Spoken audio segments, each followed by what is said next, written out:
Hal masjid Baitur Rahim wa amarana isti'adhi minasyaitonir rajim wassalatu wassalamu ala sayyidina Muhammadin habibillahir rahim wa ala alihi wa sahbihi man jahada ma'a rasulillah bi talabil rahmatil. Amma ba'du fa ya ibadallah ittaqullaha haqqa tuqatih wa la tamutunna illa wa antum muslimun. Wa qala ta'ala fil Qur'anil 'azim a'udzu billahi minasy syaithanir rajim bismillahirrahmanirrahim ya ayyuhalladzina amanu la tattabi'u khutuwatis syaitan wa man yattabi' khutuwatis syaitan fa innahu ya'muru bil fahsya'i wal munkar walaula fadlullahi 'alaikum wa rahmatuhu ma zaka minkum min ahadin abada walakinna Allaha yuzakki man yasha' wallahu samii'un 'aliim. Shadaqallahu. Pada suatu hari ada seorang jamaah Jumat yang berada di dalam masjid. Ketika dia melihat keluar masjid, ada seorang pengemis sedang meminta-minta. Seketika jamaah tersebut berujar dalam hatinya, alhamdulillah, hari ini Allah jadikan saya sehat, kaya, dan insya Allah tidak perlu minta sedekah. Orang yang minta sedekah di luar masjid, tak lama kemudian lewat ambulan di depannya. Ketika ambulan lewat membawa orang sakit, dia pun berujar dalam hati, alhamdulillah, hari ini saya dalam keadaan sehat, tidak perlu dibawa dalam ambulan menuju rumah sakit. Orang yang berada dalam ambulan dibawa menuju rumah sakit, dibaringkan di atas berangkar dan ditolak melewati kamar mayat. Seketika dia pun berucap, alhamdulillah, hari ini Allah masih memberikan nyawa kepada saya. Saya masih diberikan kehidupan hari ini, tidak seperti orang yang di dalam kamar mayat. Saya berkata, hanya orang matilah yang tidak bisa lagi bersyukur kepada Allah. Hari ini kita masih diberikan nikmat oleh Allah, mari kita bersyukur. La in syakartum la azidannakum wa la in kafartum inna adzabi lasyadid. Salat beriring salam. Mari selalu dan senantiasa kita sanjungkan kalimat Nabi besar Muhammad Sallallahu Alaihi Wasallam. Yang hari ini kita berada di 30 Jumadil Awal atau di sebagian penanggalan hari ini kita berada di 1 Jumadil Akhir. Yang mana keduanya termasuk 2 bulan dari 4 bulan yang diperingati sebagai Maulid kelahiran Rasulullah Sallallahu Alaihi Wasallam. Rasulullah bersabda, innama kuntu liutammima makarimal akhlaq. Sesungguhnya aku, kata Rasul, diutus untuk menyempurnakan akhlak yang mulia. Begitu banyak contoh teladan dari Rasul untuk menanamkan akidah dan akhlak yang mulia. Salah satunya adalah kita jangan pernah memandang hina dan rendah kepada orang lain. Apabila kita melihat ada seseorang yang umurnya lebih muda dari kita, kita tanamkan dalam hati, orang tersebut lebih muda dari kita, pastinya dosanya lebih sedikit daripada kita. Apabila kita memandang orang yang lebih tua dari kita, kita juga niatkan dalam hati, orang ini lebih tua dari saya, pastinya amal ibadah beliau jauh di atas saya. Jikalau kita melihat orang yang lebih pintar daripada kita, kita niatkan dalam hati, Orang ini pasti lebih alim dan lebih banyak ibadah, lebih dekat kepada Allah. Tapi jika kita melihat orang yang lebih bodoh daripada kita, maka kita harus ingatkan dalam hati, orang ini mungkin lebih bodoh dari saya. Tapi kalau dia pun melaksanakan amal kebaikan dengan kurang sedikit syaratnya, mungkin Allah masih memaafkan.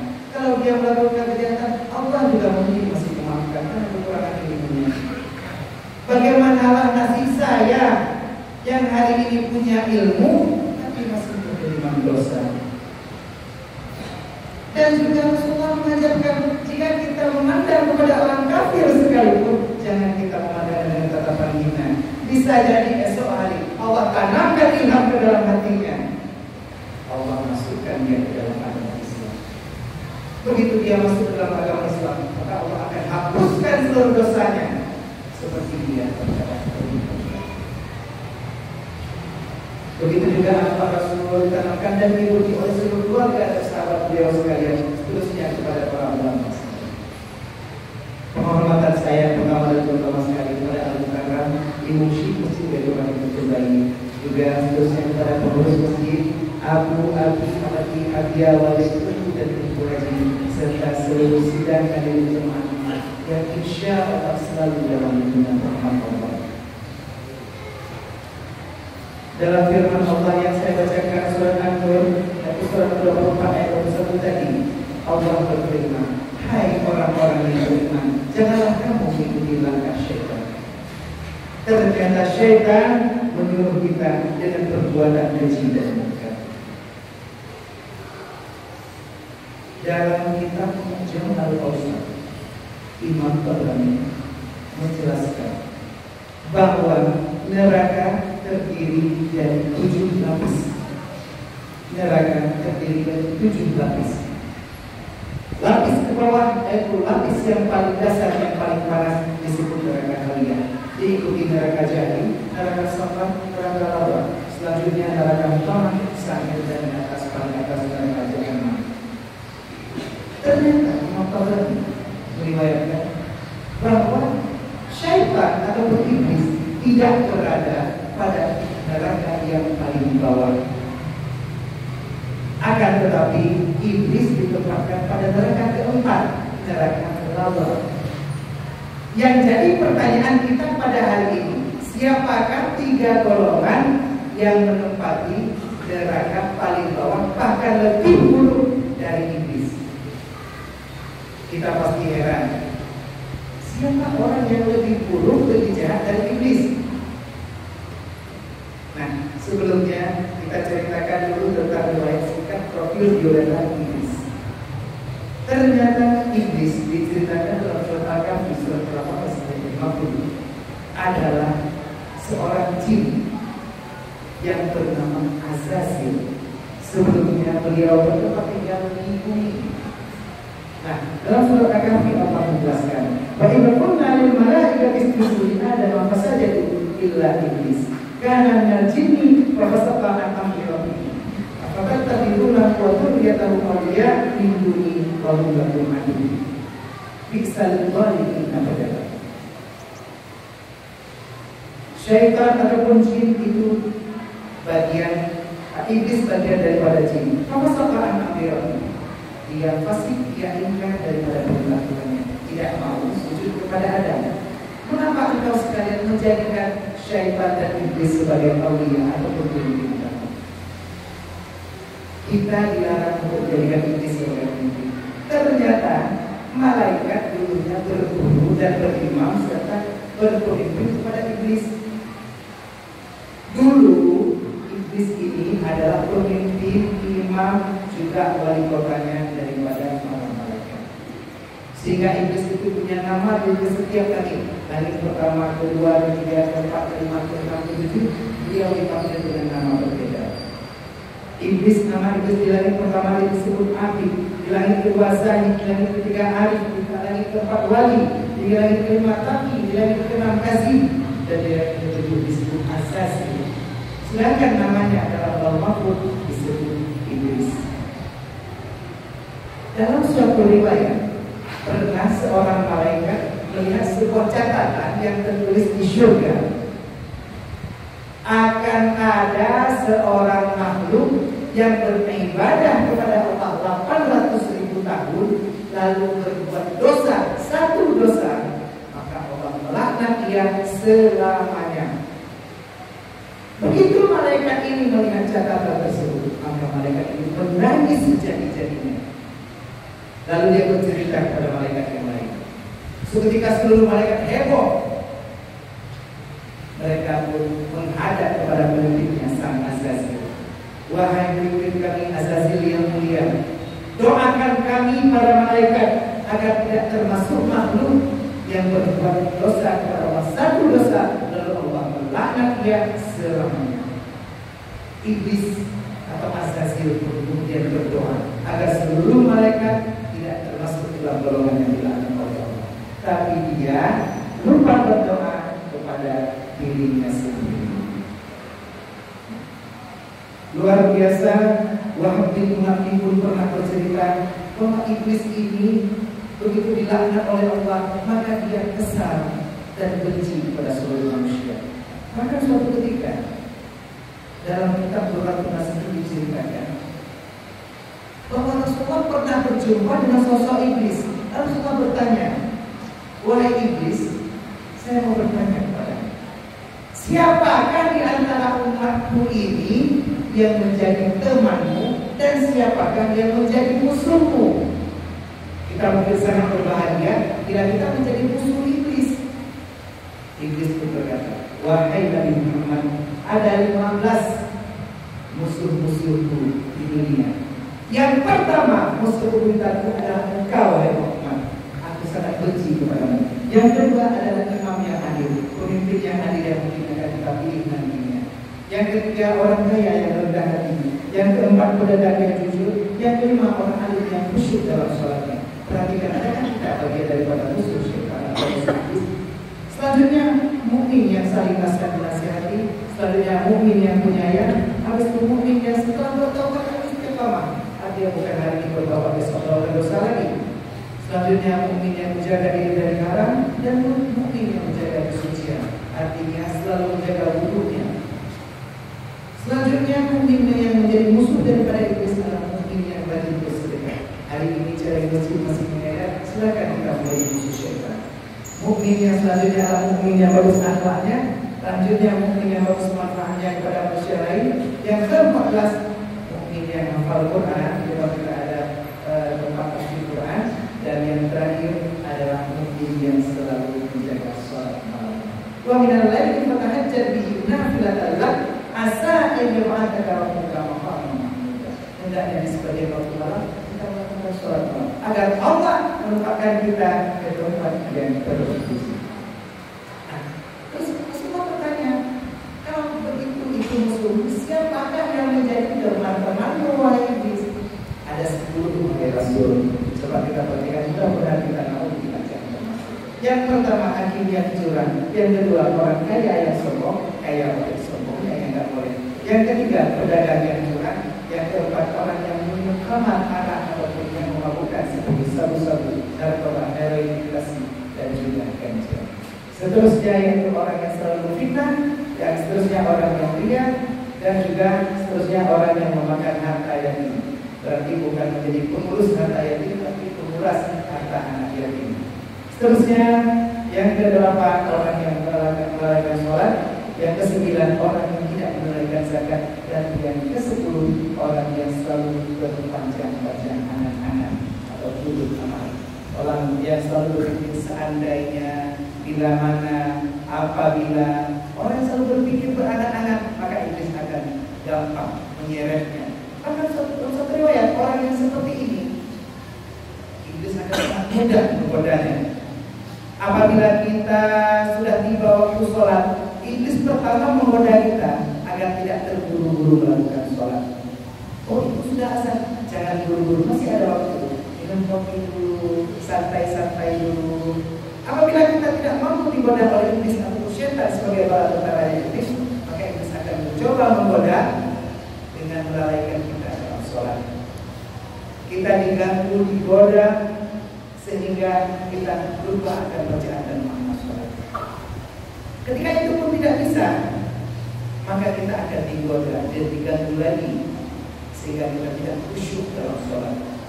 Apabila kita bisa menjaga sholat kita khusyuk, maka syaitan yang menjadi bala tentara iblis akan dilemparkan ke laut. Begitu iblis sangat marah kepada syaitan. Iblis yang selalu bertugas menggoda manusia ternyata selalu membayang-bayangi kita, sehingga apapun yang kita tekuni, apapun yang kita lakukan, baik kita menjadi pemimpin, kita selalu digoda dan diganggu oleh iblis. Kita doakan agar pemimpin-pemimpin kita hari ini, Bapak Wali Kota yang masih sakit untuk diberi kesehatan, dan hari ini ada Bapak Wali Kota bersama kita. Mudah-mudahan selalu diberikan kesehatan dan kesejahteraan, agar selalu pemimpin Rusmawi menjadi kota yang berdekatan bagi kita berdua. Mudah-mudahan doa kita selalu dijawab oleh Allah. Ibrahim bin Adham pernah ditanya, mengapa wahai awliya Allah kami selalu berdoa kepada Allah, kami tidak pernah dijawab?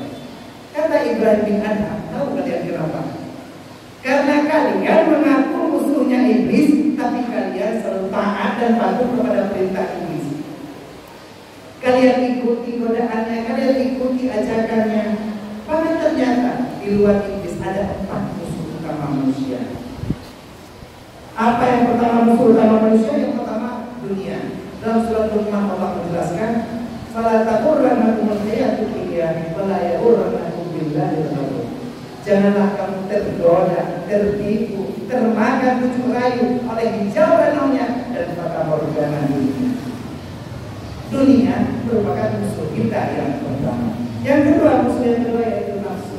Dalam surat Yusuf Allah menjelaskan, "Wa ma ubadilu nafsi, inna nafsa la'ammaratun bisu illa ma rahima rabbi." Sesungguhnya nafsu selalu memerintahkan dengan keburukan. Nafsu ini yang mengajak kita melakukan keburukan demi keburukan untuk membutuhkan dia semua. Yang ketiga musuh kita yaitu syaitan yang berasal dari jin. Nah ini disebut Allah surat Al-Fatir surat 35 ayat 6. Inna syaitana lakum aduwwun mubin. Inna syaitana lakum aduwwun fattakhidhuhu aduwwa. Sesungguhnya syaitan itu adalah musuhmu, maka jadikan dia sebagai musuh. Kadang-kadang kita mengaku musuhnya syaitan seperti Ibrahim bin Adham katakan, tapi kita malah menjadikan syaitan sebagai kawan. Dan yang terakhir, syaitan yang berbentuk manusia, yaitu minal jinnati wan nas. Dalam surat An-Nas kita disuruh berlindung juga dari syaitan yang berbentuk manusia. Nah, apabila kita bisa menjauhi 4 musuh ini, terutama iblis yang menjadi musuh bebuyutan kita dari masa Nabi Adam dulu, sehingga kita dikeluarkan dari surga, maka kita harus selalu terjaga dari godaan. Pernah ada suatu cerita di zaman Bani Israel. Ada seorang ulama yang sangat besar. Beliau ulama yang sangat dekat, sangat rajin beribadah, bahkan disebut Habib. Nama beliau adalah Syekh Baru Sisa. Beliau dalam suatu riwayat bahkan mempunyai karamah dapat terbang ke langit. Beliau beribadah di luar kesibukan beliau mengajarkan ilmu kepada para jamaahnya. Suatu hari iblis mengumumkan kepada bala tentaranya, para syaitan, saya sangat kesal kepada yang namanya Syekh Barsisa. Saya umumkan siapa di antara kalian yang bisa menggoda Syekh Barsisa, maka akan saya naikkan pangkatnya, saya naikkan derajatnya ke tingkat di samping saya, di samping iblis laknatullah alaihi. Ada seorang syaitan yang menunjukkan, insya Allah iblis, insya Allah saya mampu menggoda Syekh Barsisa. Maka syaitan ini datang ke tempat raja di Bani Israel yang mempunyai putri yang sangat cantik cerita. Dia cekik si putri tersebut sehingga sang putri kehabisan nafas, kehabisan oksigen dan menjadi gila. Ketika itu syaitan melupakan dirinya menjadi seorang tua, lalu datang menghadap raja. Wahai raja, belum dengar berita Anda tuan putri sakit? Iya, hai orang tua. Saya mendengar ada seorang tabib yang sangat hebat beliau bernama Syekh Basisa, tinggal di lereng bukit. Baiklah kalau begitu, saya akan coba bawa. Begitu putri tersebut dibawa, maka Syekh Basisa mendirikan sebuah balai di luar balai pengajiannya agar dia tidak tergoda oleh kecantikan sang putri. Tetapi lama lalu syaitan merasuki dan menggoda Syekh Basisa, sehingga akhirnya Syekh Basisa jatuh cinta kepada sang putri cerita. Akhirnya terjadilah perzinahan antara Syekh Basisa dengan sang putri yang mengakibatkan sang putri hamil di luar nikah. Ketika itu syaitan membisikkan kepada Syekh Basisa, "Wahai Syekh Basisa, engkau telah menghamili sang putri, anaknya raja. Kalau raja tahu, engkau akan dibunuh, dicincang, dipancung, digantung, dan pasti mati. Oleh karena itu, saya ajarkan suatu trik kepadamu. Cekek terus putri itu sekarang, dan katakan kepada sang raja bahwa putri meninggal karena sakit." Karena Syekh Basisa sedang kalah, dia lalu membunuh sang putri, menguburnya di ruang balai yang berada di luar balai pengajiannya. Syaitan tadi lalu melupakan diri sebagai orang tua, kembali datang kepada sang raja. "Hai raja, najak selalu tuan putri. Analog tidak selalu datang putri." Pergilah raja ke rumah Syekh Basisa dan didapati hanya sebuah pusara di mana sang putri cantik cerita telah beristirahat untuk selamanya. Begitu mendengar penjelasan Syekh Basisa, raja pun menerima kalau memang sang putri memang meninggal karena sakit. Ketika raja hendak pulang, syaitan datang membisikkan kepada sang raja, "Wahai raja, seperti ini. Itu tuan putri mati dibunuh Syekh Basisa karena hamil anak Syekh Basisa." Sang raja lalu tertegun. Kemudian beliau kembali ke padepokan ataupun ke berdua Syekh Basisa. Ketika tiba di sana, raja memerintahkan untuk otopsi mayat sang putri. Didapatlah fakta bahwa benar putri sedang mengandung anak Syekh Basisa dan didapati luka bekas gigitan di lehernya. Seketika itu raja murka dan memerintahkan agar Syekh Basisa dihukum gantung. Maka Syekh Basisa pun diarah ke istana raja dan diperintahkan untuk digantung. Ketika Syekh Basisa sudah berada di tiang gantungan, syaitan kembali datang kepada Syekh Basisa dan berkata, "Wahai Syekh Basisa, hari ini aku menawarkan proposal kepadamu. Aku menawarkan permintaan kepadamu. Aku menawarkan kepadamu, maukah engkau saya bebaskan dari keadaan hari ini? Hari ini kalau kamu digantung, pasti kamu mati hari ini juga, tidak tunggu besok. Tapi kalau kamu saya bantu, maka kamu bisa lepas dan kamu bisa melanjutkan pengajian. Kamu tidak kehilangan apa-apa." Syekh Basisa kalah, kehilangan akal sehat. Beliau berkata, "Boleh, hari ini saya butuh bantuanmu." Kata syaitan, "Hari ini saya mau membantu, tapi dengan satu syarat. Maunya kamu bersujud kepadaku." Syekh Basisa berkata, "Boleh, aku mau bersujud, tapi aku dalam keadaan terikat di tiang gantungan. Bagaimana aku bersujud? Cukup dengan isyarat anggukan kepalamu bahwa kamu percaya dan tunduk kepadaku." Di tengah kegalauan hati Syekh Basisa lalu menundukkan kepalanya tanda tunduk kepada syaitan laknatillah alaih. Seketika itu iman kepada Allah pergi dari dadanya, dan seketika itu ulama besar telah hilang imannya kepada Allah. Kita takutkan hari ini yang kita takutkan. Bagaimana kita meninggalkan keadaan suul khatimah. Dan orang-orang seperti Syekh Basisa inilah yang selalu menjadikan syaitan sebagai pemimpin, menjadikan syaitan sebagai aulia yang menjadi penghuni 3 neraka terbawah.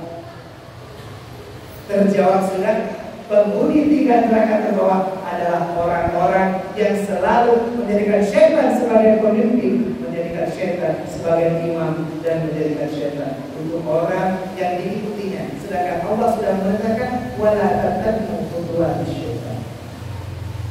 Syaitan berada pada neraka yang keempat, neraka lava, di atas mereka, bahkan mereka di bawah syaitan. Nah, seterusnya, siapakah yang berada pada neraka kalian? Yang berada pada neraka kalian yaitu orang yang munafik. Innal munafiqina fi darkil asfali minan nar. Selanjutnya yang berada pada neraka jahim adalah orang musyrik, dan terakhir yang berada pada neraka sakar adalah orang yang meninggalkan sholat. Allah berkata, "Masalahkum fi safar?" Qalu lam nakun minal musallin. Mudah-mudahan kita melaksanakan sholat Jumat hari ini tidak termasuk orang yang berada dalam neraka sakar, dan juga tidak termasuk orang yang lebih buruk dari iblis yang menempati neraka di bawah iblis. Mudah-mudahan ini saja yang dapat saya sampaikan pada kesempatan singkat ini. Mari sekarang kita masuki rukun doa Al-Quran dan mohon kepada Abu Abi Awalin dan Abu Berkuati agar memperhati supaya sah kepada kita yang bantu. Alhamdulillahi Rabbil Alamin. Alhamdulillahilladzi ja'alana minal musallin was-salihin war-raqibin. Asyhadu an la ilaha illallahul malikul haqqul mubin wa asyhadu anna sayyidana Muhammadan abduhu wa rasuluhu shadiqul wa'dil amin. Allahumma shalli wa sallim ala sayyidina Muhammadin asyrafil anbiya'i wal mursalin wa ala alihi wa sahbihi ajma'in. Amma ba'du, fa ya ibadallah ittaqullaha haqqa tuqatih wa la tamutunna illa wa antum muslimun. Wa qala ta'ala fil Qur'anil 'azim, a'udzu billahi minasy syaithanir rajim. Bismillahirrahmanirrahim. Qala ma mana'aka an la tasjuda id amartuk? Qala ana khairum minhu khalaqtani min narin wa khalaqtahu min tin. Shadaqallahul 'azim. Barakallahu li wa lakum fil Qur'anil 'azim wa nafa'ani wa iyyakum bima fihi minal ayati wa dhikril hakim. Wa taqabbala minni wa minkum tilawatan innahu huwas sami'ul 'alim.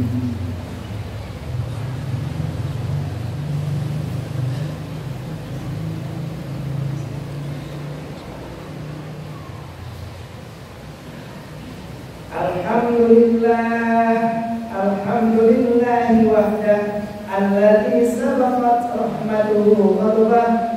Asyhadu an la ilaha illallah wahdahu la syarika lah wa asyhadu anna sayyidana Muhammadan abduhu wa rasuluhu la nabiyya ba'dah.